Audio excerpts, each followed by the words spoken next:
Fiorentina have taken the lead at home to Barn. It's Artur Cabral who's put Fiorentina in front. That, of course, is in the Europa Conference League. West Ham AZ Alkmaar is still goalless in the Conference League, but in the other Europa League clash, it's also goalless. We haven't had many goals, but at least they're starting to go in. Roma against Leverkusen as Danilo is back on his feet. He was on the goal line, so he's jogging around the pitch. Doesn't want to play anybody on the side unnecessarily. It's quite interesting that Bonucci was furious that the referee stopped the play, even though it was the Juve player that needed treatment. Yeah, and especially because he's the captain, you imagine that he is sort of the one responsible for making sure all of his teammates are okay. I understand that they're now a goal down, and he wants his team to charge forward. But the gaps in the defence was the complete reason that Sevilla scored. And if Sevilla won the ball back and Danilo's down on the goal line, then they can charge through again, and the gap would have been there, and Bonucci shouldn't have really complained. But either way, as you say, Danilo's back on his feet, and Juventus are coming forward in the final third. It comes to Angel Di Maria. Yeah, feeds it out to Cuadrado. He's just played it behind Cuadrado, so there's a sprint on for him to keep it in, which he does do, and he's allowed to turn.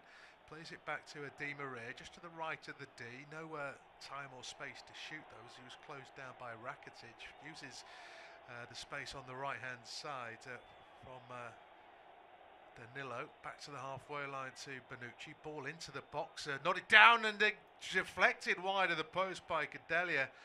And if that is onside, that's Sevilla getting caught short at the back. That was a little bit worrying from Sevilla viewpoint, but couldn't quite find the header in the end to Vlahovic, and it will just be a corner to the old lady, which Di Maria will come across to take on the Juve right. Delivery is deep to the far post. Heads go up. Maybe it did touch Bonucci, but also I think it was Fernando back there, and it's a good switch of play from Sevilla on the breakout because Torres has kept it in.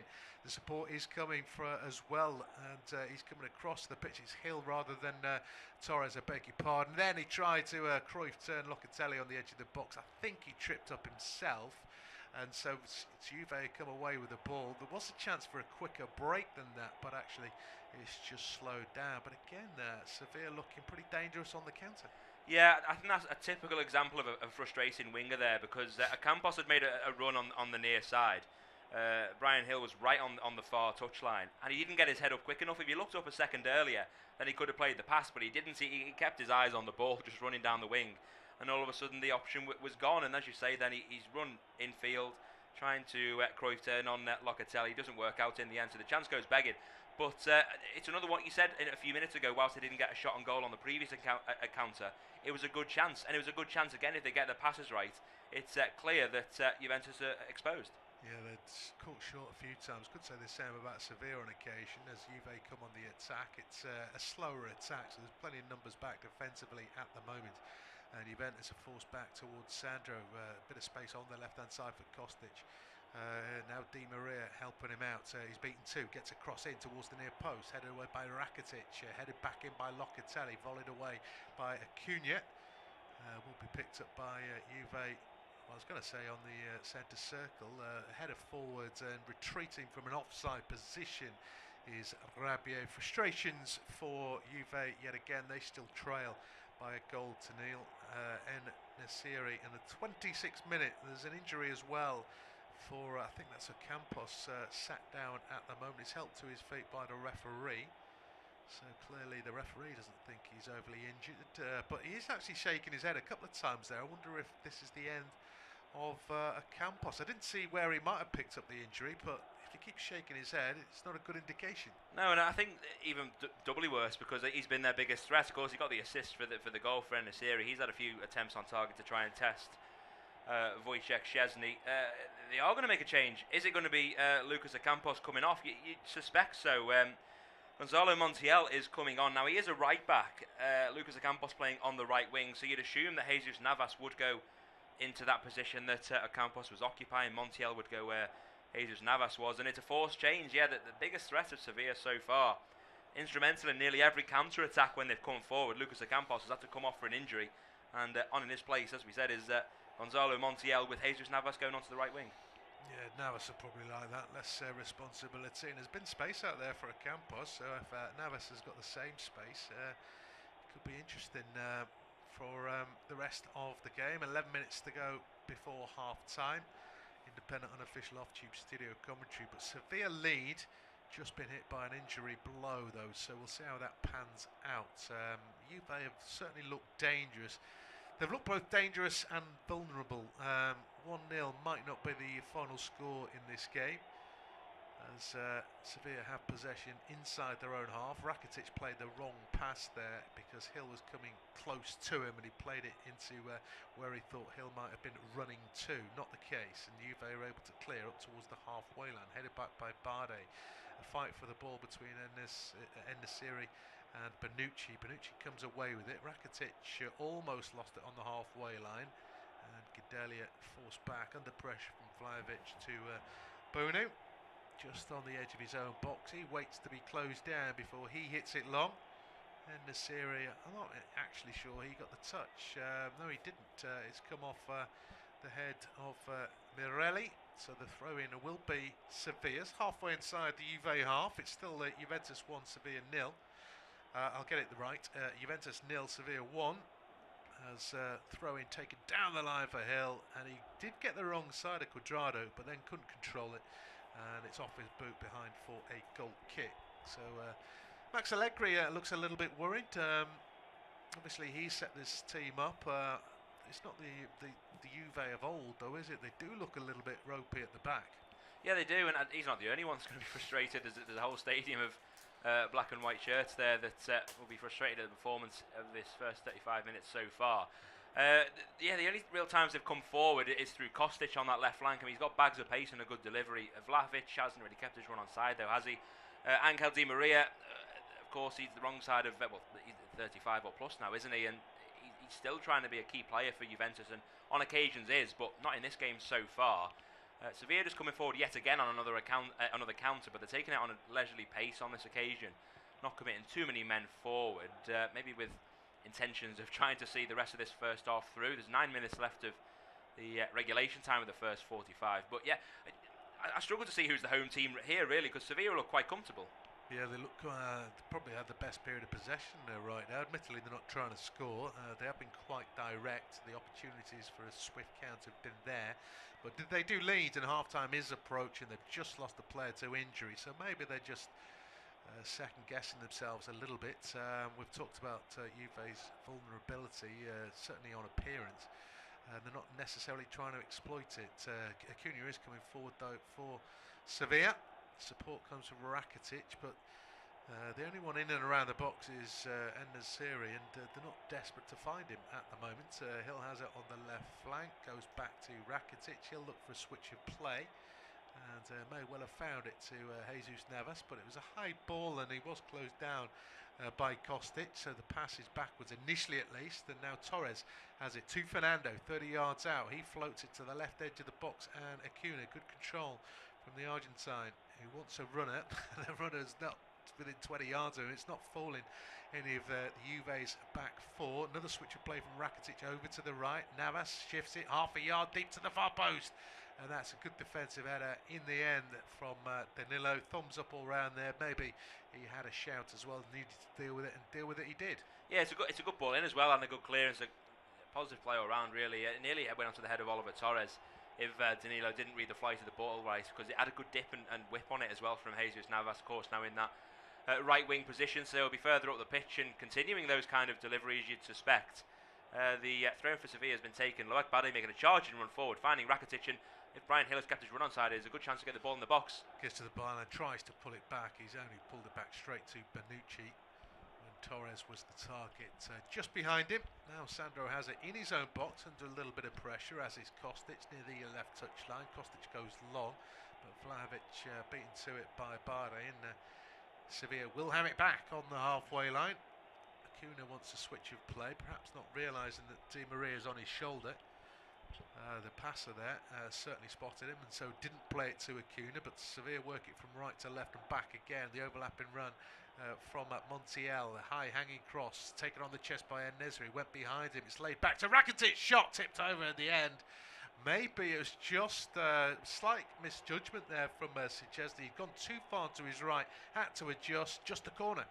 Yeah, you're right. He does misread it. I mean, there's a bit of a curve on the ball, but not too much to send the keeper one way and then have to dive against the other. I think he's just anticipating Rakitic to send it into the corner, but it's gone right down the middle of the goal. So he's had to try and claw his left hand up towards the crossbar to palm it over the top for a corner, as you say. But yeah, good play again from Sevilla.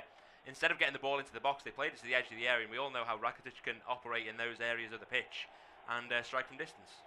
Acuna with it on the left, cross towards the edge of the 6-yard box. Barde challenging for it, but I think beaten to it by Bonucci again, and it's cleared downfield. Sevilla will have it on the halfway line with Navas, who looks for a diagonal over to the right hand side of Montiel. He tried a chest pass, didn't work, cleared away. A little bit up in the air though, and Fernando gets it forward quickly to Torres, out to Montiel in space on the right, crossing towards the near post, headed clear by Danilo, only to the edge of the box, as then are coming together with two players. Stoppage in play because Juve player's gone down clutching his head. I think that's to buy his side some time. I'm not saying there wasn't contact, but he's making it sure. Head injury, referee's going to stop it. Free kick on the edge of the box. Yeah, I mean, Brian Hill, he leads with his elbow, and there is contact, but from a defensive perspective, I suppose whenever you feel that touch, when you're under pressure in your own final third, you're going to go down and hope that the referee recognises that the foul. Maybe just about it was, but it's just another example of good severe pressure. Just really trying to contain Juventus in their own defensive half. Even when they're trying to clear it, they're on them like a rash really, and any loose ball they'll try and pick up. I think it's been quite a while really since Juventus have had a sustained bit of possession, as they're trying to do so here, passing it around the back, but not trying to get the ball forward. Having said that, Bonucci's tried a long-range ball. It's just headed back into Sevilla's path by Godelia. Yeah, free kick as well to Sevilla. It was a bouncing ball at just wrong-footed Locatelli. Maybe Hill's gone down a little bit too easily, but there was definitely two hands in his back to push him out of the way. Locatelli can't hide his frustration there, but the referee saw it. Again, not the most dangerous of fouls, but it did look like a push, and hence the free kick given. Here comes Sevilla, work the triangles pretty well to Montiel, right edge of the box. This time he's gone low to the near post. But En-Nesyri was peeling away to the back post. It's cleared away by Danilo into touch. Throwing high up the pitch for Sevilla, who've taken it unmolested really. And then a cross comes in, took a deflection. Might have been more dangerous from Torres had it not hit the boot of Sandro into the waiting arms of Szczesny. And he bowls it out to Danilo. Quickly out to Cuadrado, who hasn't exactly stamped his mark on the game just yet, and that's a pass downfield for Di Maria, but it asked a little bit too much of the veteran. Stretching, couldn't gather, and Bedelia goes back to his keeper, and then I think that's Locatelli, might just have caught Fernando, though it's a Rabiot. Fernando got there first, hammered it downfield, and of course Rabiot desperate for the ball, kind of going for it. He's there, he's in the way, and he has picked up a yellow card as well. Yeah, and I suppose the signs of frustration are growing deeper for Juventus, because it is a loose ball. Fernando does win it. Rabiot, he leads with his studs, doesn't he, the Frenchman, which is always going to be a yellow card, really. Fernando rolling around as well. It is a bad foul. I imagine it is of some considerable pain for the Brazilian midfielder, because the studs are showing and there's quite a rash contact between the two midfielders, so there's no hesitation from the referee to give a yellow card, but it's just playing into the hands of Sevilla again. They've been happy with the ball, and then when Juventus try and come forward, in this last 5 minutes, Sevilla have been winning fouls here and there just to take the sting out of Juventus, who are trying to find a late equaliser in the first half. A couple of minutes to go of this first half. That's of the 45. We might get some stoppage time. We've had a couple of injuries. Obviously, we've had a substitution as well as a goal. So there might be a couple of minutes, maybe a fraction more, I don't know, but that's a diagonal out towards Hill on the left. I think it's gone into touch before it was hooked back into play by Hill. Flag's gone up, so it will be a throw-in. Another goal's gone in elsewhere. Not a good one for West Ham fans. Probably going to pronounce it wrong, but Reinders has put AZ Alkmaar in front shortly before the interval there. So that just means that Roma Leverkusen is the one European clash this evening that does not have a goal as yet. Of course, our game has a goal, arguably a surprise given that Sevilla have taken the lead, but they have looked dangerous to adding to that tally. I think Juve have had a couple of chances, but they came a lot earlier in the game than in the last 15 minutes or so, and Sevilla just looking the more likely. Admittedly, half-time is not too far away. They've just won a free kick, Sevilla as well, inside their own half. More frustrations for Juve into the final minute of the 45, the opening 45. Down the line goes Sevilla, looking for Hill, who might just get there. Across comes Danilo. There's a double tackle. The referee saw it, says it's come off Danilo last. He looks as though he could be really frustrated. Looking at a replay, it was about a quadruple deflection there, and it did look as though it came off Hill last. Yeah, it was a bit pinball, wasn't it? Yeah, I think double tackle's a fair assessment, and then it does bounce off Hill in the end. So yeah, the incorrect decision by the referee, but the corner will stand regardless. And if they were to make the most of this one, it's just going to add to the frustration for Juventus. Yeah, I wouldn't necessarily rule them out. Sevilla, of course, were 2-0 down in their quarter-final leg, quarter-final tie rather. Ultimately won 5-2. 2-0 down at half-time in the first leg. Corner comes in. It's actually taken short to the angle. Back to the corner taker, Rakitic, drilled into the chest of Locatelli. Hill will keep it alive. Now he's taken on Locatelli. Locatelli gets a foot in, and it is a throw-in to the old lady. 3 minutes of stoppage time to be played at the end of this first half. We've only had a couple of seconds. Thought we might get a little bit due to the injuries. And of course the substitution. Sevilla have the throw-in level with the edge of the 18-yard box. Taken to Torres. Back to Acuna. Infield a little bit to Gadelia, who's lining up a shot. He goes for goal. Probably wishes he hadn't. Threatening the corner flag or the corner of the top row of the stand. Pretty disappointing effort in the end, but that gives you an indication perhaps of the mindset of Sevilla. We've got Acuna laying it back, the left back laying it back to the centre back to take a shot. He's obviously backing himself to try from distance. It's essentially gone into the away end when the ball landed. But it's showing the confidence. We saw the strike from Rakitic, which albeit was a bit closer to goal, and that was on target. This one far from it. But they've had so much possession in Juventus' final third, and they're so happy to pass it around. It's not necessarily always getting it to the wings and immediately crossing it in. They're sort of toying with Juventus on times. They are going to come forward to the host with Angel Di Maria. It's brought down by Acuna, nothing given though by the referee. All to the frustration of Juventus, and Acuna has continued with the ball and is charging forward. Doesn't have much support at the moment. He's only got a Nezra in the box, can't quite reach him. Bonucci gets in the way, and after Rabiot got to the loose ball, he's caught by Acuna, and that'll be a free kick to Juve. He was sliding in there. I think he's touched him, but again, Rabiot just making it obvious. Let's have a look at the Di Maria incident at the other end. Difficult to say whether he was brought down going down. I know certain games that would have been given elsewhere. It's a tough one. I don't envy referees in the modern game. We're into the final minute of stoppage time. Juventus have been caught in possession again. Here's Nesiri. He's only half stopped by Danilo. Will actually go and retrieve the ball himself. He's lining up a shot. Goes wide of the post. Bounced awkwardly in front of Szczesny. But I think Szczesny's actually got it covered. Sevilla are actually getting these balls to bounce in front of the keeper. There's 3 or 4 efforts that they've had that might have tested him, but again, it's come from a mistake really, and it's Sevilla with the opportunity. Yeah, come from another mistake, and it's another effort from distance, isn't it, from Sevilla? It's just gone wide on this occasion. As you say, I think Szczesny was confident it was going wide.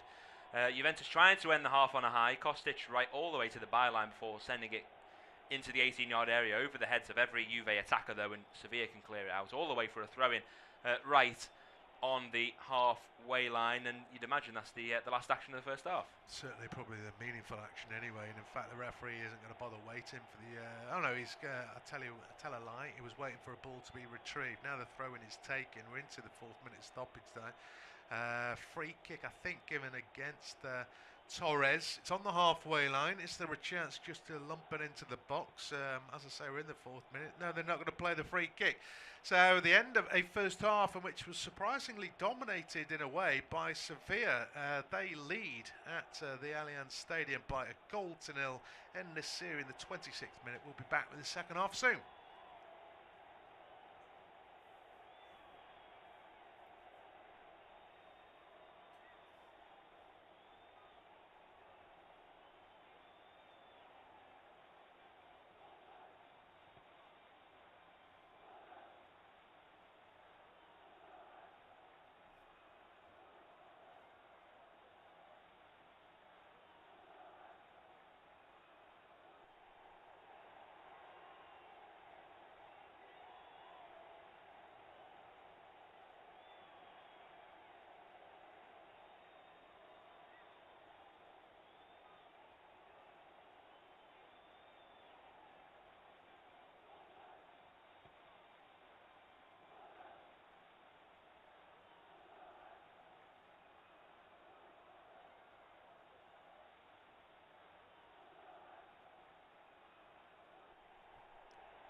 Half-time in the Europa League semi-final first leg, and it's Juventus 0, Sevilla 1. Sevilla have had the best part of the first 45 in truth, despite a few early opportunities for Juventus. Dusan Vlahovic coming closest before drifting into an offside position. The deadlock was broken thanks to Yusuf En-Nesyri, one of the many Sevilla counter-attacks that have taken place in the first 45. Lucas Ocampos found some space on the right flank before squaring it to En-Nesyri, and since then, Sevilla have looked more comfortable as the home team. Still 45 to go, it's 1-0 to Sevilla.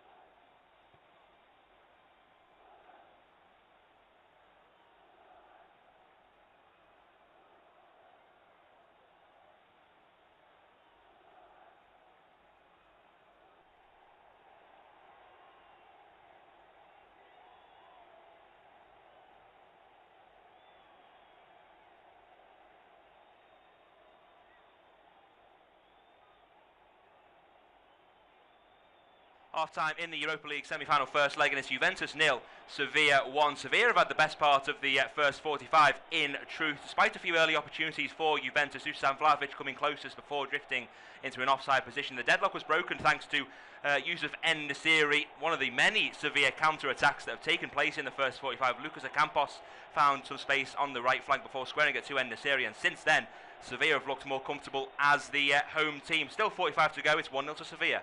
Half-time in the Europa League semi-final first leg, and it's Juventus 0, Sevilla 1. Sevilla have had the best part of the first 45 in truth, despite a few early opportunities for Juventus. Dusan Vlahovic coming closest before drifting into an offside position. The deadlock was broken thanks to Yusuf En-Nesyri, one of the many Sevilla counter-attacks that have taken place in the first 45. Lucas Ocampos found some space on the right flank before squaring it to En-Nesyri, and since then, Sevilla have looked more comfortable as the home team. Still 45 to go, it's 1-0 to Sevilla.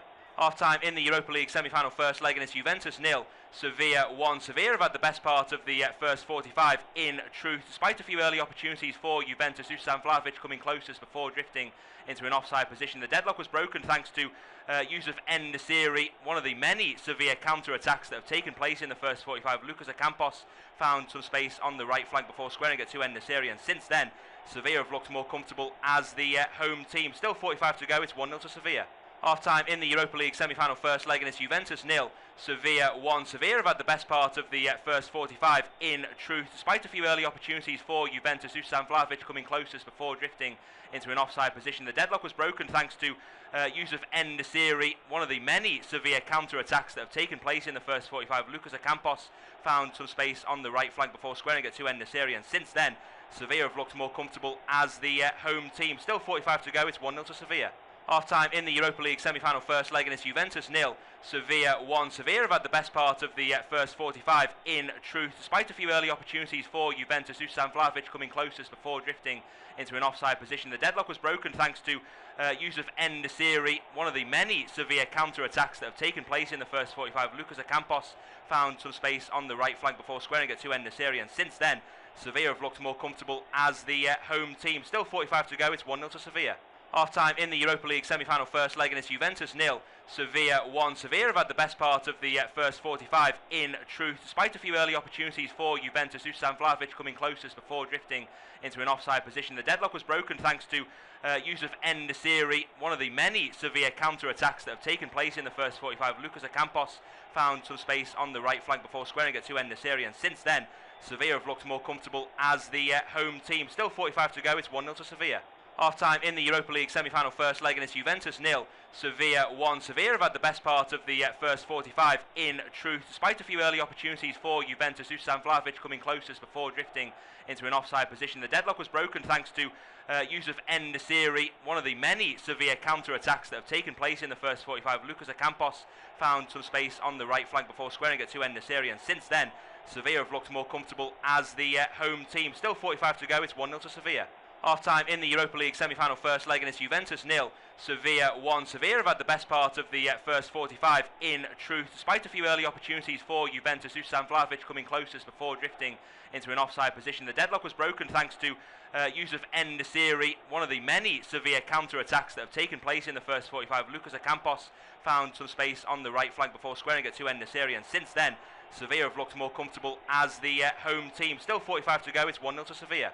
Half-time in the Europa League semi-final first leg, and it's Juventus 0, Sevilla 1. Sevilla have had the best part of the first 45 in truth, despite a few early opportunities for Juventus. Dusan Vlahovic coming closest before drifting into an offside position. The deadlock was broken thanks to Yusuf En-Nesyri, one of the many Sevilla counter-attacks that have taken place in the first 45. Lucas Ocampos found some space on the right flank before squaring it to En-Nesyri, and since then Sevilla have looked more comfortable as the home team. Still 45 to go, it's 1-0 to Sevilla. Half-time in the Europa League semi-final first leg, and it's Juventus 0, Sevilla 1. Sevilla have had the best part of the first 45 in truth, despite a few early opportunities for Juventus. Dusan Vlahovic coming closest before drifting into an offside position. The deadlock was broken thanks to Yusuf En-Nesyri, one of the many Sevilla counter-attacks that have taken place in the first 45. Lucas Ocampos found some space on the right flank before squaring it to En-Nesyri, and since then Sevilla have looked more comfortable as the home team. Still 45 to go, it's 1-0 to Sevilla. Half-time in the Europa League semi-final first leg, and it's Juventus 0, Sevilla 1. Sevilla have had the best part of the first 45 in truth, despite a few early opportunities for Juventus. Dusan Vlahovic coming closest before drifting into an offside position. The deadlock was broken thanks to Yusuf En-Nesyri, one of the many Sevilla counter-attacks that have taken place in the first 45. Lucas Ocampos found some space on the right flank before squaring it to En-Nesyri, and since then Sevilla have looked more comfortable as the home team. Still 45 to go, it's 1-0 to Sevilla. Half-time in the Europa League semi-final first leg, and it's Juventus 0, Sevilla 1. Sevilla have had the best part of the first 45 in truth, despite a few early opportunities for Juventus. Dusan Vlahovic coming closest before drifting into an offside position. The deadlock was broken thanks to Yusuf En-Nesyri, one of the many Sevilla counter-attacks that have taken place in the first 45. Lucas Ocampos found some space on the right flank before squaring it to En-Nesyri, and since then Sevilla have looked more comfortable as the home team. Still 45 to go, it's 1-0 to Sevilla. Half-time in the Europa League semi-final first leg, and it's Juventus 0, Sevilla 1. Sevilla have had the best part of the first 45 in truth, despite a few early opportunities for Juventus. Dusan Vlahovic coming closest before drifting into an offside position. The deadlock was broken thanks to Yusuf En-Nesyri, one of the many Sevilla counter-attacks that have taken place in the first 45. Lucas Ocampos found some space on the right flank before squaring it to En-Nesyri, and since then Sevilla have looked more comfortable as the home team. Still 45 to go, it's 1-0 to Sevilla. Half-time in the Europa League semi-final first leg, and it's Juventus 0, Sevilla 1. Sevilla have had the best part of the first 45 in truth, despite a few early opportunities for Juventus. Dusan Vlahovic coming closest before drifting into an offside position. The deadlock was broken thanks to Yusuf En-Nesyri, one of the many Sevilla counter-attacks that have taken place in the first 45. Lucas Ocampos found some space on the right flank before squaring it to En-Nesyri, and since then Sevilla have looked more comfortable as the home team. Still 45 to go, it's 1-0 to Sevilla.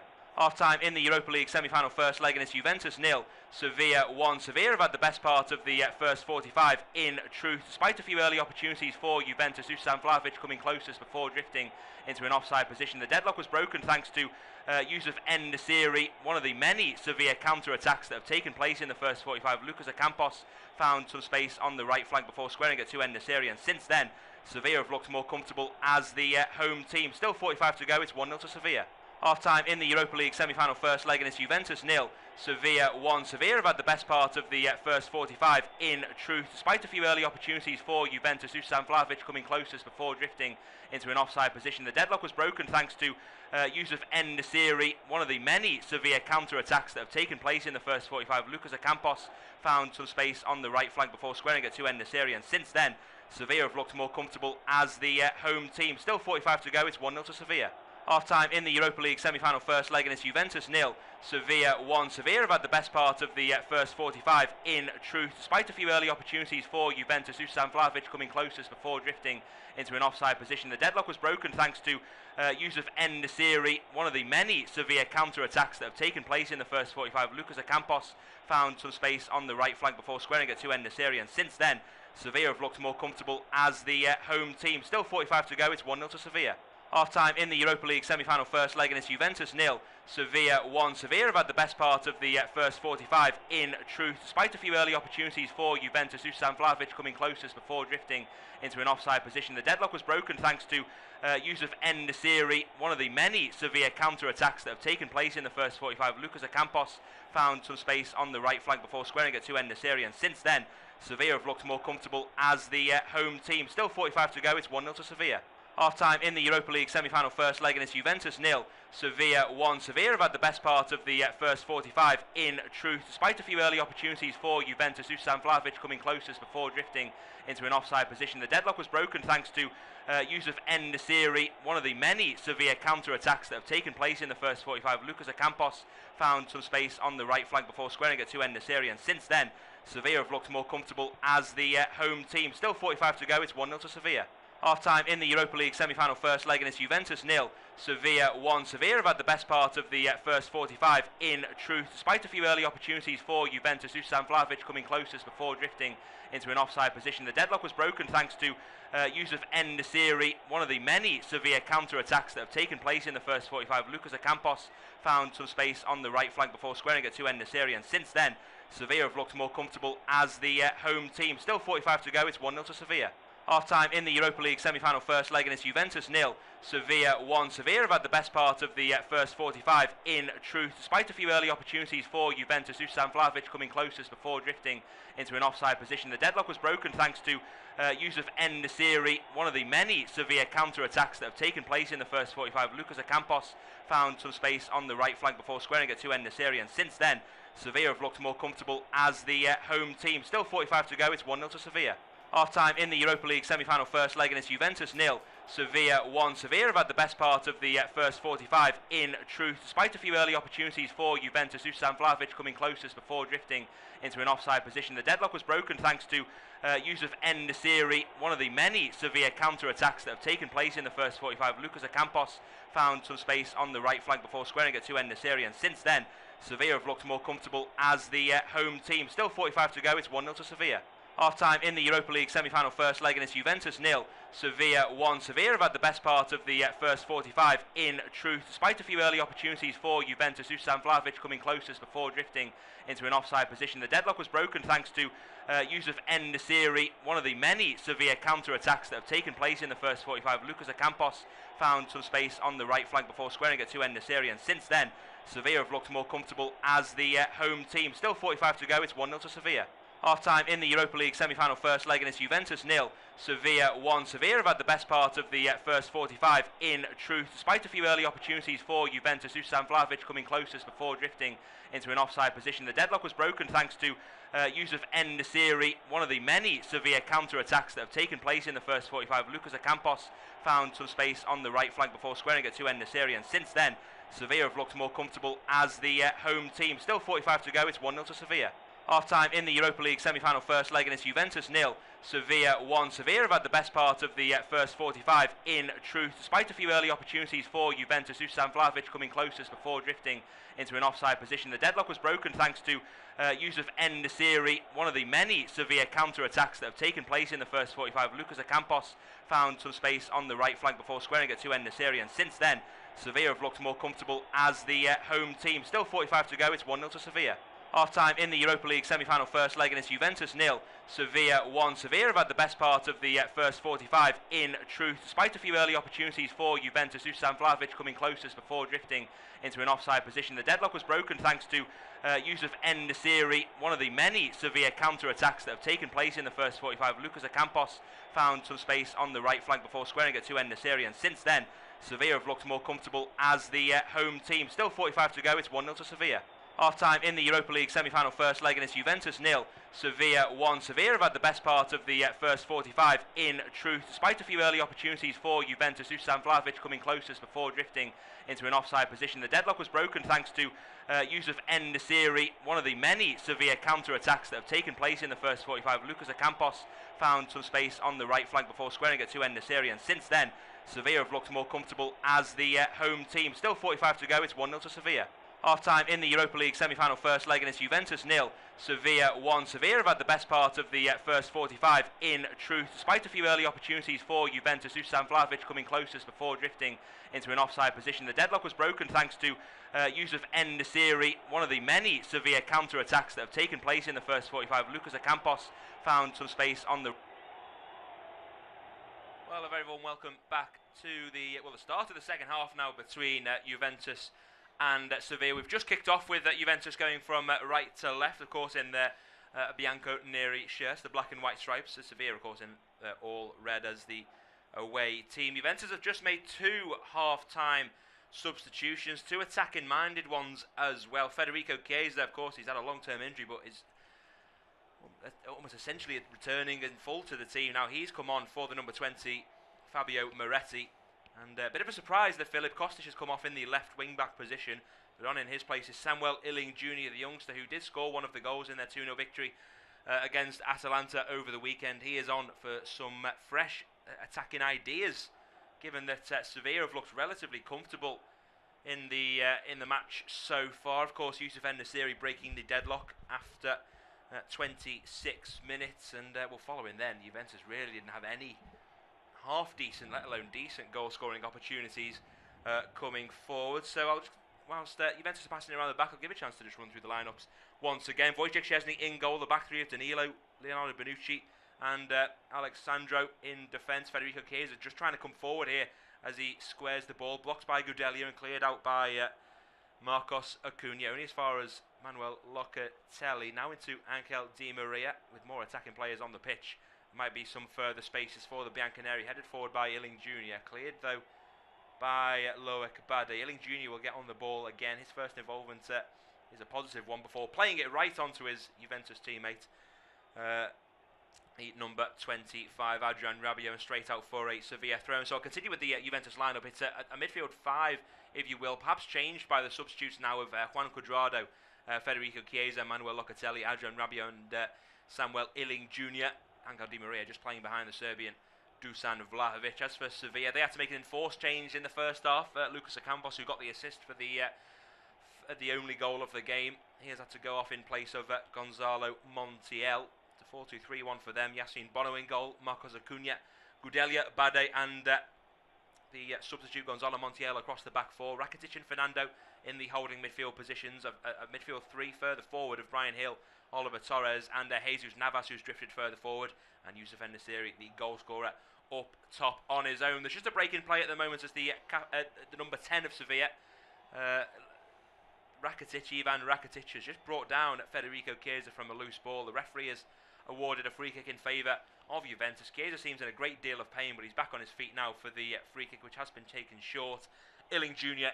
down the left flank into Angel Di Maria. His cross is blocked though by Fernando, straight out for a Juventus thrown, but they've taken it quickly, as you'd suspect, given they do really need to turn this scoreline around, especially given they are the home team.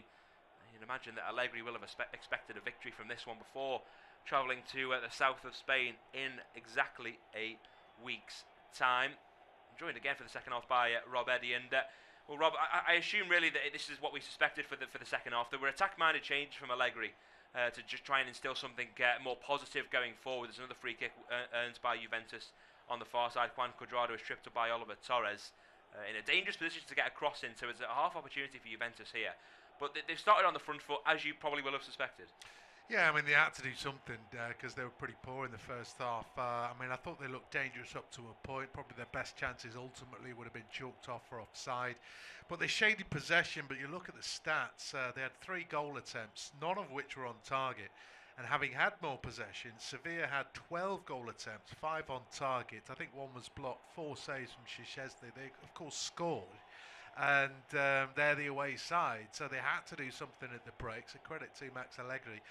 He'll just hope that they have an impact. Obviously, if they get an early goal from this set piece, it might change things. It's deep to the far post. It's actually well dealt with by Montiel, but he has put it behind for a corner. But yeah, the end product in the first half just was not there. It's a shame, really, because Kostic looked quite lively until Sevilla scored. And then I don't know whether it's because Sevilla got to grips with him or the fact that maybe Montiel came on as a natural right back and tracked his runs better.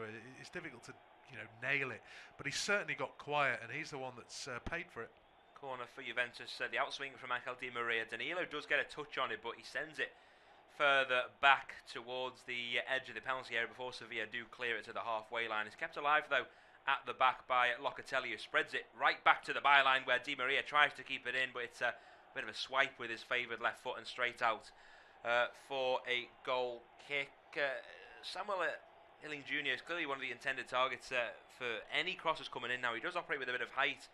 Despite being a winger, he's 6 foot. He's an England youth international, 19 years of age. He joined Juventus still in the youth ranks from Chelsea, where he was a part of the system there for 9 years. And we're getting a goal on the weekend against Atalanta in Serie A. I assume will have done him the world of good and put him in contention for further appearances, as he is doing for this Europa League semi-final encounter. Alexandro just putting the ball out right on the halfway line for a Sevilla throw-in, who, as you suspect, will be taking a bit more time now with any out-of-play scenarios.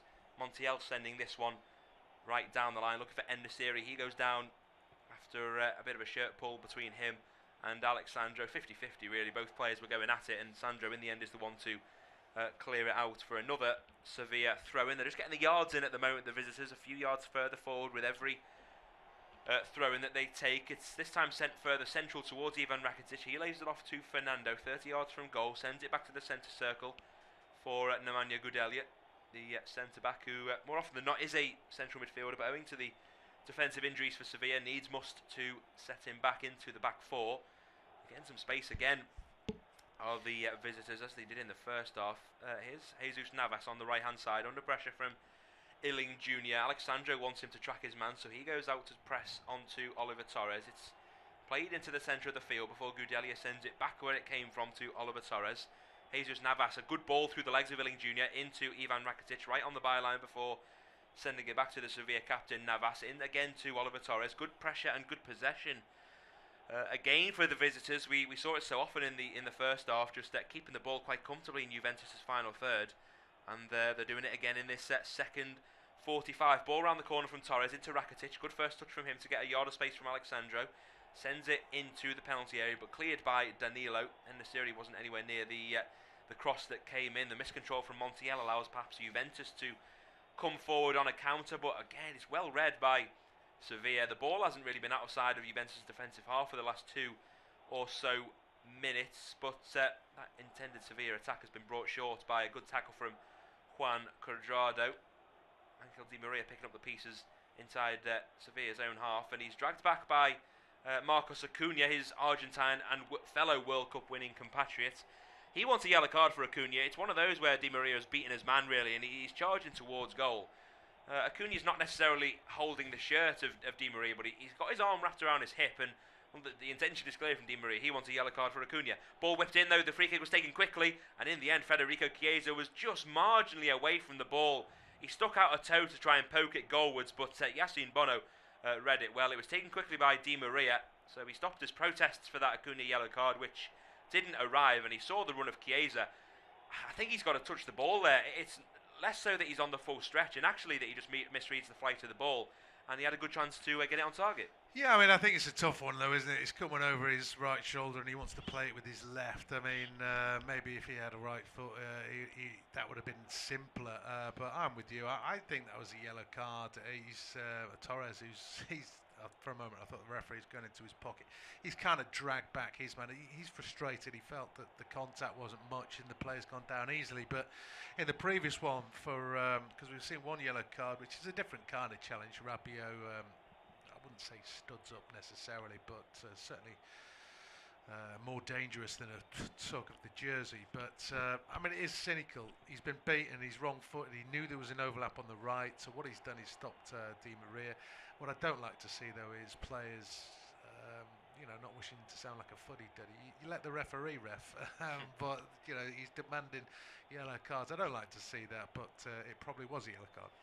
Yeah, probably should have been, right? Well, I think you're right, and as you say, the only yellow card shown so far is for a Juventus man in Adrian Rabiot. You'd suspect that Marcos Acuna is probably on his last warning now after that foul on Di Maria, so we'll have to be careful for any further attacks from Juventus, which one of them comes forward in the face of Samuel Illing Jr. Tries to 1-2 with Vlahovic. The ball doesn't arrive at the Serbian, and then it's headed back towards Yassine Bono. The Moroccan will comfortably pick it up in his stride. Max Allegri just navigating his technical area.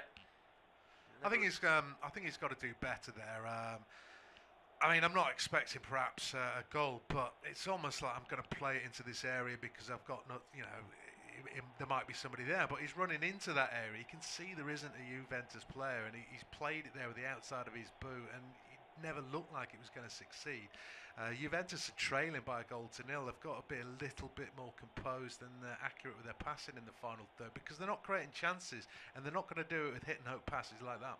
Bryan Gil trying to make a nuisance of himself and charging down Juan Cuadrado. Incidentally, Gil is the one that has remained down after that challenge. I think the referee has still awarded a free kick for Juventus, but Bryan Gil has stayed down here as he maybe got a brush, a fingernail on his face, an elbow in fact, and then maybe a heel, as well as Juan Cuadrado stumbled to the ground. He is holding his midriff, is Bryan Gil, but he's back on his feet. He's right up in the referee's face though. He clearly wants punishment for Cuadrado, maybe cynically leaving something on Gil, but the referee, not wanting to hear any of it, shoves Gil out of his face and tries to send him on his way. Gil just chatting away in Spanish, you'd assume, with Angel Di Maria, trying to convince the Argentine of what his Colombian teammate Juan Cuadrado did to Sevilla winger. But it is a free kick for Juventus inside their own half. 11 minutes gone in this second half. Juventus 0, Sevilla 1. Independent Off-Tube Studio commentary. Still all the other European scorelines are the same since the start of the second period.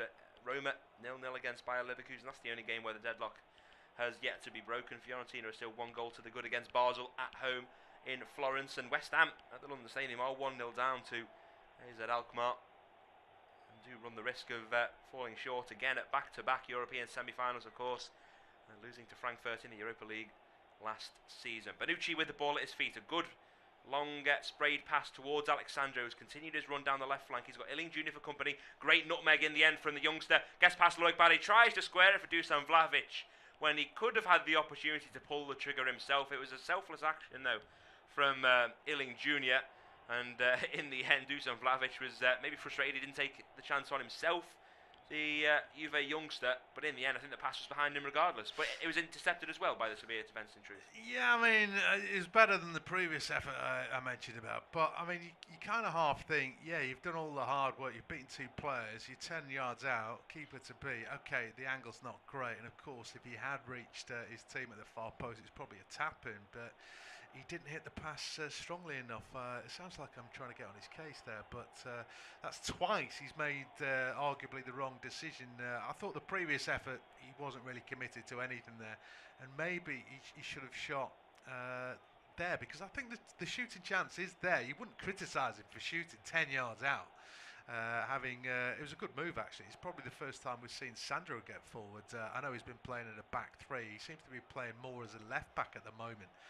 Maybe they've switched to a flat back 4, and he's trying to combine with Illing Jr. again. Just staying on side, he had to just arc his run. That meant he was behind Montiel. Then he's run into the back of Montiel, so he's committed a free kick. But he certainly looks lively, and if they're pushing Sandro forward, because arguably in the first half, Juventus' best play came down their left-hand side, so that looks a potential avenue. We're having another look at the chance there. He's done the whole, maybe he was getting closed down in fairness, but the pass never looked like it was going to reach his teammate.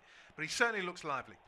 Yeah, as you say, operating in the same role that Filip Kostic was in the first half, where a lot of the threat of Juventus came down that left flank. To his credit, Illing Jr., despite his tender age of just 19, he is always wanting the ball. He's certainly not timid in wanting to influence the game for the Bianconeri. It was a fine nutmeg on Loic Barry to get a yard of space and advance into the penalty area, but it was just that final ball that was lacking. He's won the ball again though, right on this halfway line, under pressure from Oliver Torres. Does well to ride that challenge. His pass is blocked though by Gonzalo Montiel, and now here's another one of those Sevilla counter-attacks. Oliver Torres coming forward, looks up to try and find Youssef En-Nesyri. That's a terrible ball though, far behind him and far behind Danilo, who did slip over, but Juan Cuadrado was covering in the right back position to pick up the pieces. Alexandro under pressure though from Oliver Torres, sends it back to Szczesny. Youssef En-Nesyri is charging down any Juventus man that has the ball. Brian Hill likewise, and the press works in the end because it's a loose ball on the far side from Juan Cuadrado that goes out for a Sevilla throw-in. And if they keep that up, then it's going to just work totally in their favour. It is worth mentioning, we've been waxing lyrical really about Sevilla's performances in the Europa League, and deservedly so. They've won all of the last 6 matches in the Europa League when facing Italian opponents, and look on track for a 7th here if it was to remain this way. And then, of course, doubly important given that they are away from home in the Allianz Stadium in Turin, and returning to home next week with the chance of maintaining this lead gives them a great chance of appearing in the final. It's going to be another forced change in this evening's semi-final. The first came the way of Sevilla and Lucas Ocampos. The second, maybe an even more crucial one, is Juventus' captain, Leonardo Bonucci, who's already taken the captain's armband off. He's already signalled that he wants to be substituted. He is holding his left groin as he gingerly walks off. He's taken his shin pads off already, the indication again that his race is run for the evening. It's not really what Max Allegri will have wanted. You'd have suspected he is the only natural centre-back that started this evening, and I think the substitution has been made. It's a double change, in fact. Dusan Vlahovic has come off for Arkadiusz Milik, a like-for-like in that regard. Federico Gatti is the one to come on in place of the injured Leonardo Bonucci. So he is a centre-back by trade. That's a like-for-like in that regard, but still with only one natural centre-back in that defensive lineup of the Bianconeri. You'd suspect that Sevilla will want to try and continue to cause a threat in that regard, especially because such a veteran and experienced defender has gone off. Yeah, I mean, I'm not convinced that's the worst thing that's happened to Juventus, in the sense that they've got to go for goals, I would have thought. Okay, they might be a little more exposed on the counter, but I mean, they need to get strikes at goal. I mean, they haven't had chances. That's half the problem. It's not about not taking them, really. They're just not creating them. Obviously, for the second leg, if he is ruled out through injury, Bonucci, that's a problem when he's got the leadership as well as his experience, and obviously his talent as a defender. So that might be a problem. In terms of this game, I'm not convinced it's the worst. I think the longer it goes on, Sevilla are more likely to sit back. I think En-Nesyri has got a bit quiet, and I'm not convinced he is on the same wavelength with his fellow attackers. We've seen a couple of balls go in. I don't know whether they're expecting En-Nesyri to run to the near post, but they've been putting it into the near post, and he's nowhere near it. Obviously, if they look up, maybe they'll see him at the far post, but there's less bodies in the box, so he's got to make something happen. I'm not thinking that Juve are worried about a second goal. I mean, that's the point, because I don't think Sevilla necessarily wants it. They're hoping En-Nesyri will get it, as opposed to in the first half, charging forward, bodies in the box from all angles. It's a little bit more cagey this time around. That's not to say the threat isn't there, but they're relying on one person in the box, and that might just play into Juve's hands. Federico Chiesa charging with the ball coming forward. Layoff from Di Maria into Illing Jr., who sends it towards the 18-yard area. He gets it back, the England youngster. It was cleared from his initial ball, and when it came back to Illing Jr., there was no Juventus man in the 18-yard area. So he took his chance at a strike from distance, and he got plenty of power behind it to his credit and kept it low and hard, and it was Yassine Bono. It was going into that far corner, but the Moroccan got down well. Yeah, I mean, that's a good strike, isn't it? It's finding the far post. It's arcing back in anyway, so even if it had been wide, Montiel has gone down clutching his face, following an aerial challenge with Illing Jr., who's smiling and wagging his finger. I think he knows what's happening. I mean, the arm is across him, but I mean, you can't do it these days. Obviously, it wasn't a problem years ago, but you just can't do it these days. Anything around the head is going to be a free kick. Looking at a replay, the referee is also telling Montiel not to make an absolute meal of it, telling him to get up. He's seen the infringement, but let's not go overboard. I quite like the referee doing that, because, okay, if you want to give a foul, but we don't need 5 minutes of rolling around on the floor. Yeah, the referee has controlled the game well. Maybe there's the slightest of criticism for not awarding a yellow card earlier, but apart from that, I think he's monitored the game to a high standard. Ball back in play following that Sevilla free kick, but they're very content to pass it around the back, trying to maintain this 1-goal advantage. Likewise, a 1-goal advantage now for Roma. They've taken the lead at the Stadio Olimpico against Bayer Leverkusen. It's Eduardo Bove, I should say, apologies, that has broken the deadlock for Jose Mourinho's men. There's rumours of a penalty in favour of West Ham. We'll bring you confirmation of that to come, and whether it is confirmed it is a penalty, and perhaps if it is scored by the Hammers. Throw in for Sevilla. It's taken to Montiel. Now back to Ivan Rakitic again, just going back into defence. So happy to keep control of the ball with the scoreline in their favour. 65 minutes have just ticked over. Juventus 0, Sevilla 1. Independent off-tube studio commentary. The hosts trying to come forward on a potential counter, but Sevilla do well to race back in their numbers and send Juventus back with the ball. Federico Chiesa is really deep as he picks it up and tries to charge forward, but it's a loose ball looking for Angel Di Maria, nowhere near the Argentine in the end, and picked up quite comfortably by Sevilla once more. Fernando with the ball on the halfway line. I think that penalty is going to be given for West Ham as Sevilla charge forward in Turin. Montiel gets that cross across, and then in the end it comes out towards Jesus Navas, who tries a strike from distance and doesn't catch it all too cleanly. It's from a tight angle, but with very little pressure from the Juventus men. Ealing Jr. trying to come across and prevent the strike from Jesus Navas. He sends it over the crossbar. Yeah, it's a disappointing strike, isn't it? You'd expect him to at least, work the keeper, make the keeper do something, even if it's parry it out into a dangerous area. Perhaps go far post rather than near post. I mean, it's too high anyway. West Ham have scored, so they're back on terms at 1 apiece against AZ, and obviously that tie remains firmly in the balance. I suppose at 1-0 this tie remains firmly in the balance, but there's been more about Sevilla in 66.5 minutes than Juve. I mean, Juve are second in Serie A. They're playing at home. They haven't worked the keeper yet, and Sevilla arguably they look comfortable at the back. I think they're playing within themselves from an attacking viewpoint. But in the first half, they had a raft of chances, and this is hugely disappointing from sort of what I might have expected from Juventus. All credit to Sevilla, who've struggled for 3/4 of the season, and now are in flying form. Yeah, it's interesting that he brought off Dusan Vlahovic when he did. Of course, he's had quite a quiet game in truth. He had those early opportunities. I think nearly every one of them was in an offside position, though. But Angel Di Maria has looked quite absent. He's on the ball now, though, trying to 1-2 with Arkadiusz Milik, the one that did replace Vlahovic in the game. He tries to get around Loic Bade and goes down looking for a free kick from the referee. He tells him to get back up, and all of a sudden Juventus are scrambling as Sevilla come forward once more on the counter. Enesiri can't control it, though, and the Bianconeri do just about enough to clear it out of danger. Juan Cuadrado keeps it from going out for a throw-in, and there's an element of an end-to-end section of this match now, with, of course, Juventus needing to come forward, but Sevilla are so ready to pounce whenever the opportunity does arise. Just a point on Milik coming on for Vlahovic. He's been in and out of the team alongside Vlahovic. Allegri does like to chop and change the two.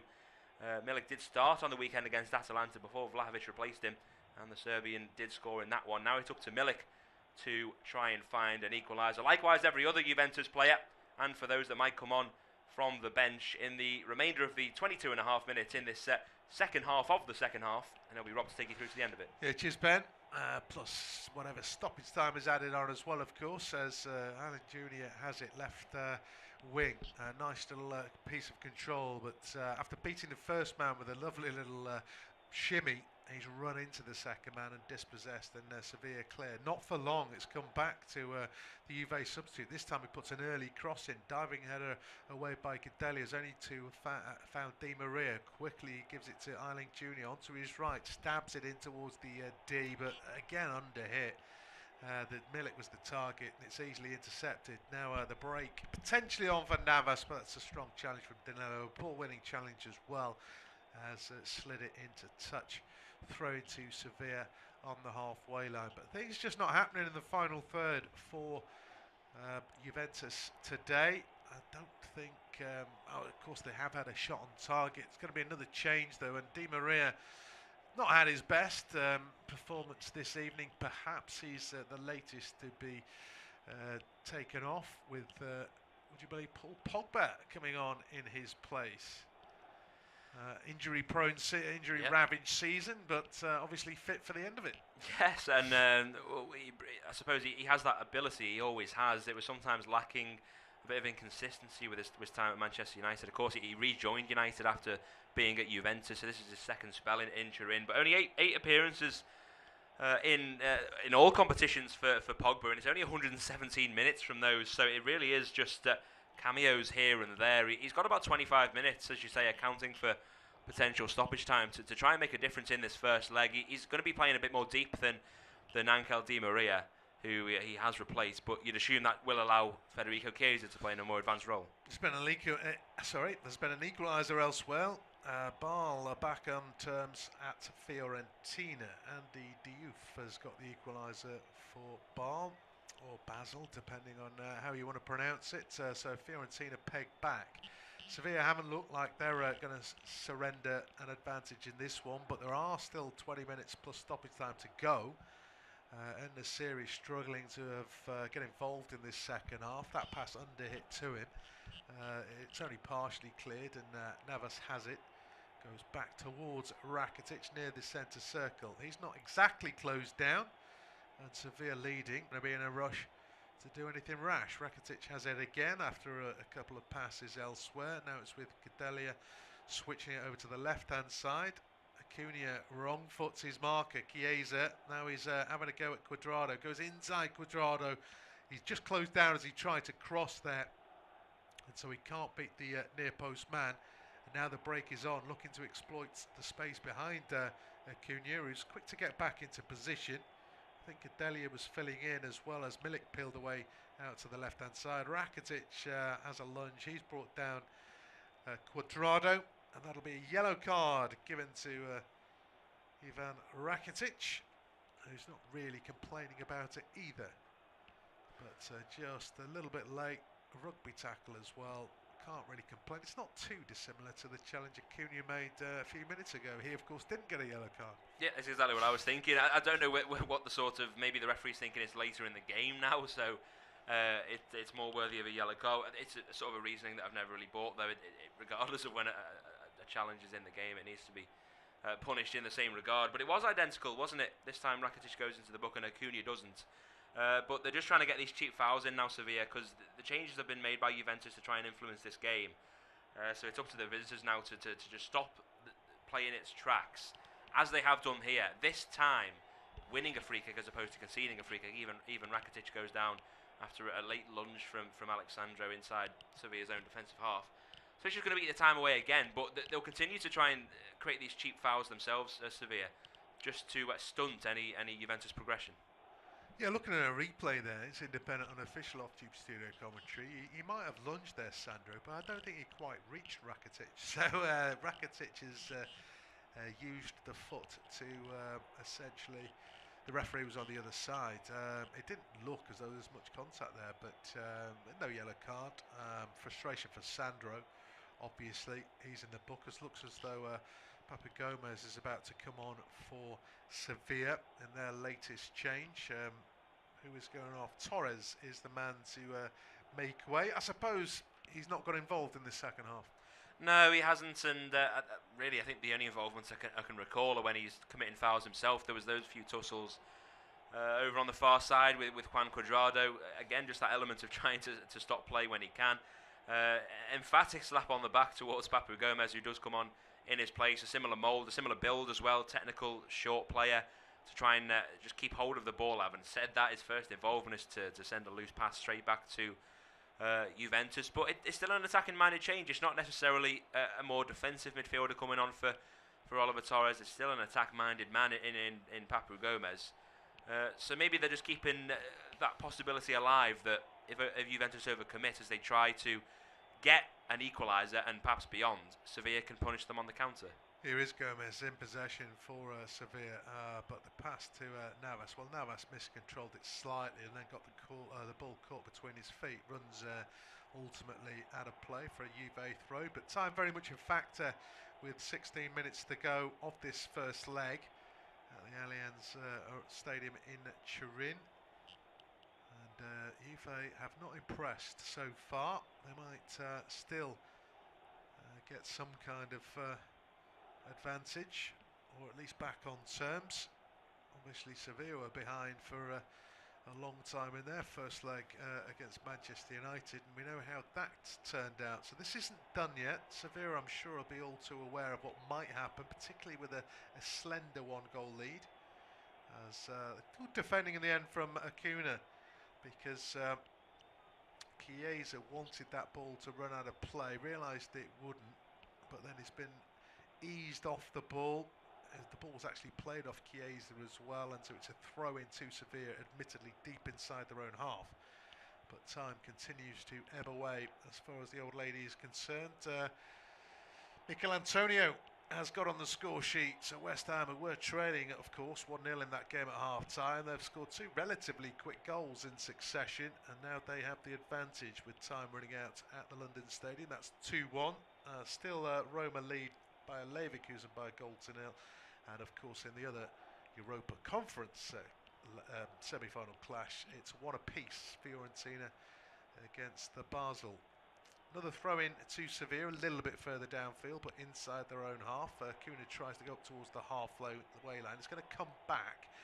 Pogba tries to get on the end of a Milik flick and does so. Finds, I was going to say he found out Eiling Jr. there, but he's under-hit the pass. And now the break is on. Can Gomez get there ahead of Danilo? No, he can't. The space is there. Lots of it now. Obviously, Juventus a little bit more committed in terms of numbers downfield. They had a chance there, but it's a poor pass from Pogba.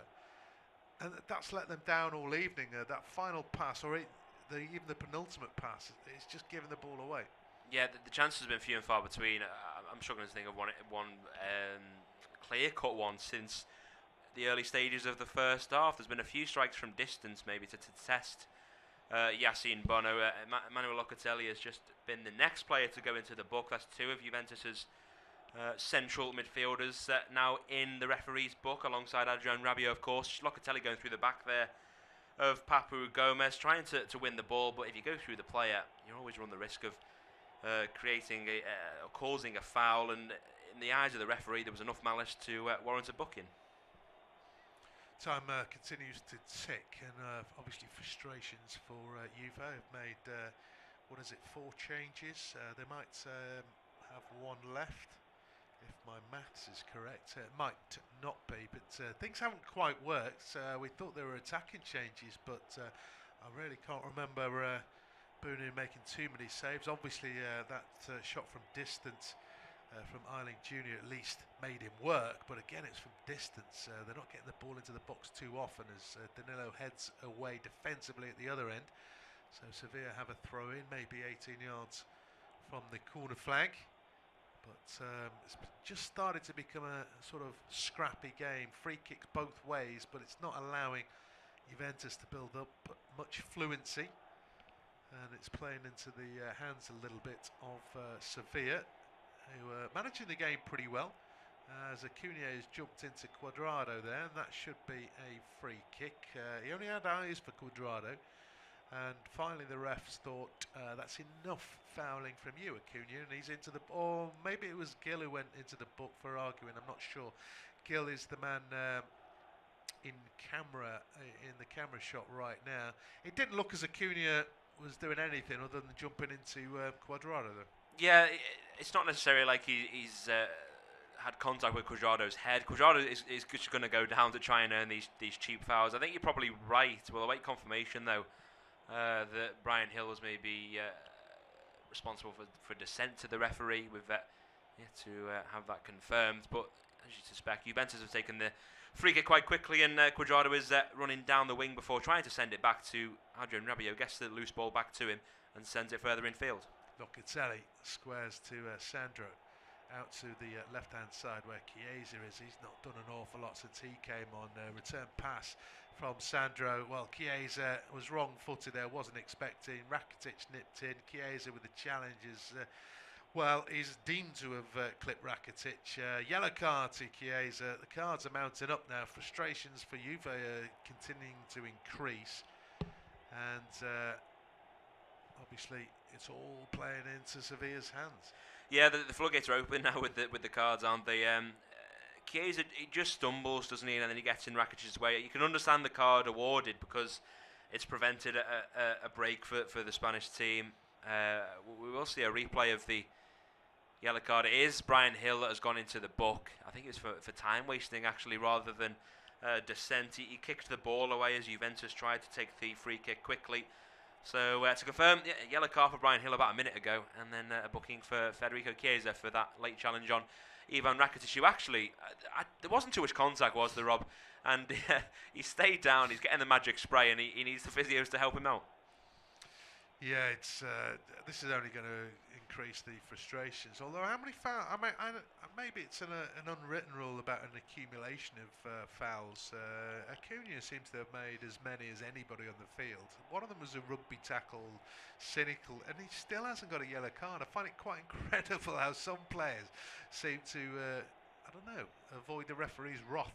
Yeah, it's always at the referee's discretion, and I think you're right in saying that just maybe by chance, there's always a player that seems to get away with it more. Maybe they do well to disguise yellow card fouls or not, but he's certainly, considering some of the yellow cards that have been awarded in the last 10 minutes, Acuña's certainly been deserving of one for a challenge that he made earlier, a couple of challenges. There has been persistent infringement from him, but he continues to evade the referee's book. Sevilla are going to make a change themselves now. It looked like Eric Lamela was getting ready, so it's another attacking change.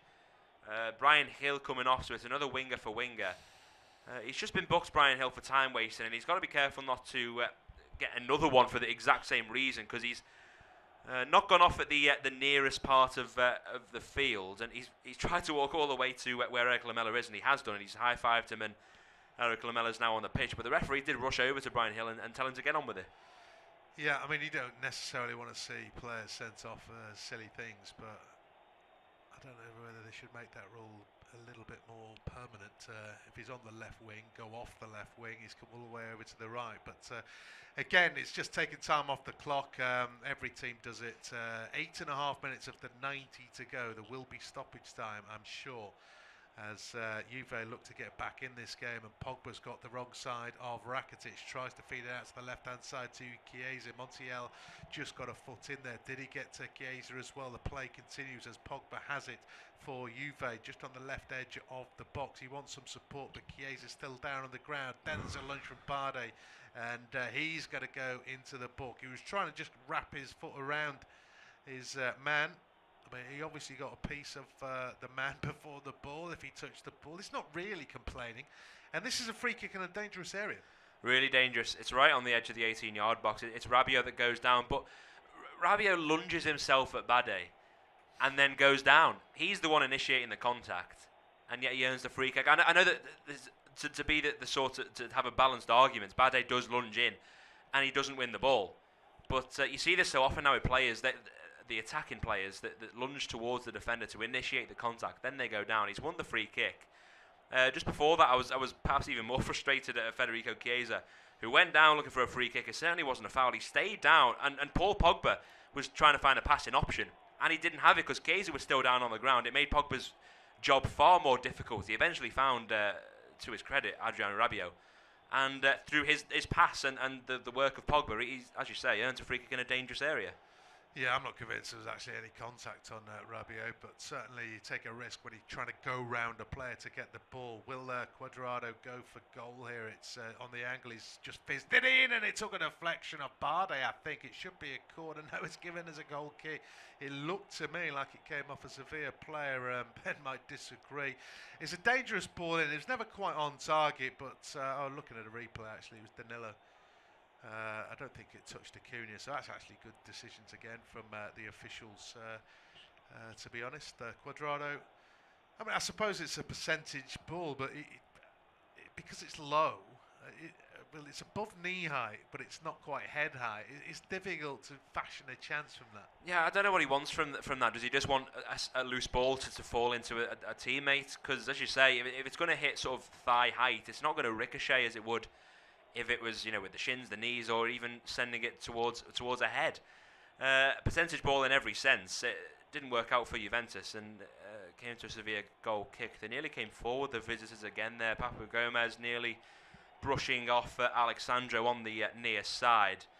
Good interception, though, from Juve as they win the ball right on the halfway line. Illing Jr., he's all over the pitch at the moment. He did start on the left wing. He was almost in a right mid position then. And earned Juve a free kick. They've tried to take it quickly. The referee said he wants none of that. Locatelli looked up and saw the run of Pogba, who went beyond the back line of Sevilla, but in the eyes of the referee, the ball was still rolling.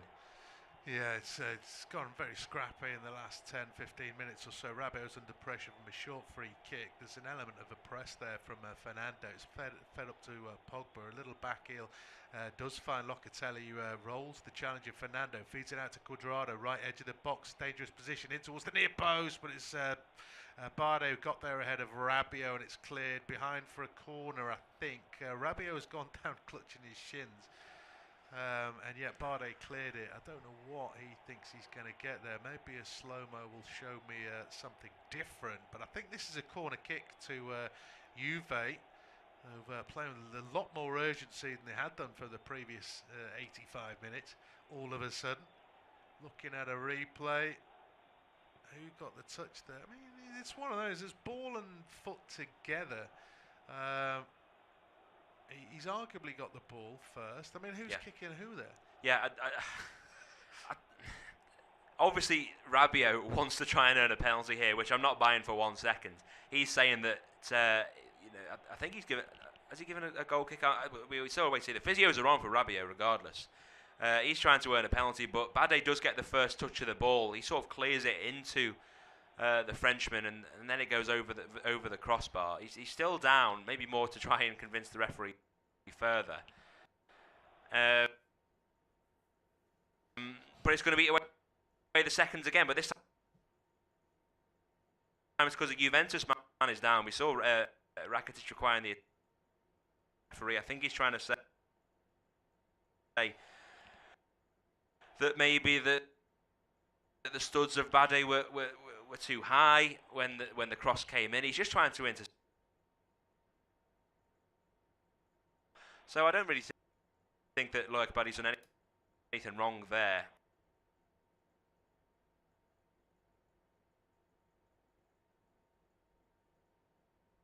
So long to heal. He must be hurt, right? Not that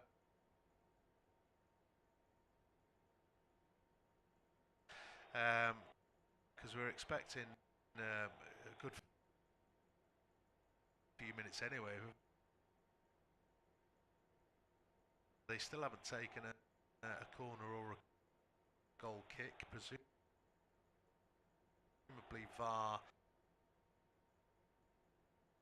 hasn't been given.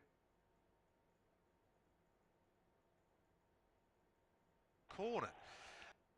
I'm assuming that because so if the VAR's take few studs are showing, but he's actually kicking away from Rabiot in a sense. Obviously his studs need from Rabiot. So I wouldn't say it's the way backwards. It's a goal kick, so it wasn't a corner even. So Juve will be, I don't know, triply frustrated there. At the moment they're down to 10 men because Rabiot then runs into Navas. The ball comes off him, actually goes behind for a corner. I mean, Danilo could have made that more obvious. I mean, it's one thing shoulder to shoulder, but you don't just ignore the ball and run into a player, do you? And it's going to be away the seconds again. Well, they've taken it quickly, Sevilla. I'm surprised, actually, because they've been trying to just tick the clock by. But they've seen a gap in the Juventus defence as the ball is sent towards the back post. It's over everybody's head, though. Bit of a waste from Sevilla. They could have been a bit more tactical about that one. Could have played it short right on the corner flag and tried to win a few more throw-ins or corners from it. But a bit of a waste in the end. And Juventus charged forward. Yeah, the biggest surprise in this game is Acuna not picking up a yellow card, to be honest. But yeah, Sevilla could have wasted a bit more time on that one. As we are now into the final minutes, as I say, there will be some stoppage time, and I think there'll be a fair bit considering injuries, etc. But obviously at the moment Sevilla have the advantage to take back to the Ramon Sanchez Pizjuan next week. A 1-goal cushion as Rakitic comes down the right hand side, tried a little nutmeg pass, didn't quite work. Sandro prevents the corner, but he's had to put it out for a throw into Sevilla. It might take a little bit longer on this one. I think Sevilla have a couple of changes they could make to take a bit of time off the clock. Obviously Lamella's come on, not sure he's touched the ball since doing so. Gomez and Montiel have also been introduced, so I think they've got a couple left, and we're just about to go into stoppage time, so I imagine that's when the first will be made. Rakitic has it near the halfway line, goes back to Barde. Juve are in defensive mode there, so Barde's got all the time in the world that he wants. I think I just saw 6 minutes flash up on the board. Indeed it does. Montiel tries to thread it into the box to a teammate. Doesn't quite work. Standing in the way was Pogba. He then plays it off Jesus Navas. So it will be a throw into Juve deep inside their own half. But 6 minutes of stoppage time. I expected more, Rob. I did, because there have been a lot of stoppages. Physios have come on a few times. There was that incident just a few minutes ago with Adrien Rabiot, who stayed on the ground for quite some time. I expected at least 7 or 8, but it's just going to work for Sevilla, isn't it? Because we're already halfway through one of the minutes, so they've just got to be really tight at the back now, not create too many spaces. As you say, they've got 2 more changes available to make, which they're well within the right to make. You know, it's part of the time. They may take the while walking off, and to their risk, the referee could add another minute on. But it's up to Sevilla how they do this now, because it's only 5 minutes left of it, and so far so good. They're keeping it tight at the back. En-Nesyri has gone out to the left mid position just to get a further man marking Juventus players on the wing, which is forcing Juventus back every time they make a pass. Locatelli has it in a central position, feeds it out to Chiesa, who thought about a cross on his right foot. Might want to take on defenders now. No, it's back to Locatelli, 40 yards from goal. Bit of space on the right for Cuadrado. Bale have taken the lead at Fiorentina. They're a goal behind. Cross in, hit the back of Milik, doesn't fall for the black and white, and it's cleared partially by Sevilla, but Pogba's picked it up, beat one, but then can't beat your second, although forcing a mistake is Chiesa to win it back. And now Sandra feeds it to Danilo. Again looks for that man in space. It's often Cuadrado on the right. Delivery deep to the far post. Pogba, is he throwing himself at the ball? Is he trying to win a penalty? He was neither. He's got neither. He was nowhere near the ball in the end. I think he might have lost his foot in trying to just sidestep the challenge. I don't think he was appealing for a penalty, because he looked quite ridiculous if he was. He's back on his feet, and Juventus still have possession. It's Cuadrado. Everybody back though in red for Sevilla. Pogba on the turn, little reverse pass, could be an opportunity. Milik can't quite get it out from under his feet. Then when he does, his shot is charged away by Barde. That looked to be a semblance of an opening there, but the door quickly closed. And now En-Nesyri is trying to force a mistake out of Danilo at the other end. It does force Juventus to try and hurry up. Cuadrado is then caught again. This will be a yellow card to Lamela. So another man in the book. Full time at the London Stadium. West Ham turning it around. They've got a 2-1 lead to take to the Netherlands next week. And Lamela's got no real complaints. I still don't think he's touched the ball. He definitely didn't touch it then. No, he just slipped over. Some other substitutes that haven't really got involved in the game. Milik is one of them. I think to Sevilla's credit, they've done so well to snuff out any danger from the lone striker of Juventus, because they started with Vlahovic. Huge talent, huge price tag. He didn't really get a sniff apart from some half chances early on. And since Milik has come on, there was only that opportunity when Paul Pogba played him in. So the defence of the visitors have done brilliantly to try and neutralise any of that danger. Sandro has it down the left for Juve. Gets towards the byline, cross comes in, headed away by Barde, only to Locatelli. Doesn't bounce nicely in terms of his shot, but he's under no real pressure actually, just feeds Cuadrado, who goes into the box, but that's just skipped over the boot of Rabiot, showing no ill effects from that clash with Barde earlier on. But miscontrol, it's behind for a goal kick. We've had 4 minutes of stoppage time. Find it interesting actually, Eiling Jr. Looked quite lively on the left. Since he swapped with Chiesa, nothing has come from Juve, either side. I think that change was made when Pogba came on, because they had to try and rejig the shape, didn't they? He's on the right-hand side now. Chiesa on the left, as you say. Pogba's almost. He's part of a midfield three, but he's right on the flank there as well. It's all width that Juventus have tried to use all game long. Really, it started with Kostic on the left, didn't it? And then Illing Jr. at the start of the second half. Then Chiesa's tried it. Cuadrado's coming forward.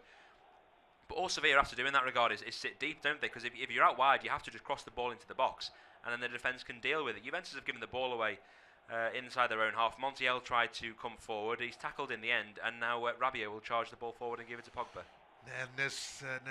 And Naziri is trying to help back defensively with a couple of his players out of positions as Chiesa goes around the outside of Bardi, but Bardi got sort of charged down to the cross, and it's fallen nicely for the men in red. Now Navas is trying to feed it to Montiel, who is the highest man up the field for Sevilla. That's the right back, of course.